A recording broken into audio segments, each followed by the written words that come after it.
ಶ್ರೀಮತಿ ವೇದಾವತಿ ಮತ್ತೆ ವೇದ್ ಕುಮಾರ್ ಅವರು ಕಳೆದ 10 ವರ್ಷದ ಹಿಂದೆ ನಡೆದಾಗಲೂ ಸಹ ಸಂಪೂರ್ಣ ಸಹಕಾರವನ್ನ ನೀಡಿದಂತವರು ದಂಪತಿಗಳಿವರು.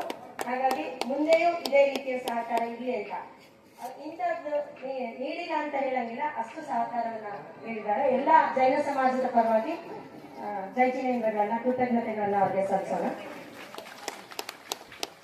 ಹಾಗೆ ಅದೇ ಶ್ರೀ ವಿಘ್ನೇಶ್ವರ ಕಲ್ಯಾಣ ಮಂಟಪ ಅಲ್ಲೇ ಮಾಡ್ಕೊಳ್ಳಿ ಅಂತೇಳಿ ಯಾವುದೇ ರೀತಿಯ ಅವರು ಏನು ಹಣವನ್ನ ತಗೊಳ್ತಾರೆ, ಪೂರ್ತಿ ಸಹಕಾರವನ್ನ ಕೊಟ್ಟು ನಿನ್ನೆ ಒಂದಷ್ಟು ಜನ ಅಲ್ಲೂ ಉಳ್ಕೊಳ್ಳೋದಕ್ಕೆ ಅನುಕೂಲವನ್ನ ಮಾಡಿಕೊಟ್ಟು ಅಡಿಗೆಯನ್ನ ಮಾಡ್ಕೊಳ್ಳೋದಕ್ಕೆ ಸಹಕಾರವನ್ನು ನೀಡಿ ಎಲ್ಲಾ ರೀತಿಯ ಸಹಕಾರವನ್ನು ನೀಡಿರ್ತಕ್ಕಂತಹ ಶ್ರೀಮತಿ ಯಶೋಧಾ ಶ್ರೀ ಕೃಷ್ಣರಾಜ್ ಅವರು ಬಂದಿದ್ರೆ ದಯಮಾಡಿ ವೇದಿಕೆಗೆ ಬಂದು ಆಶೀರ್ವಾದವನ್ನ ಪಡಿಬೇಕು.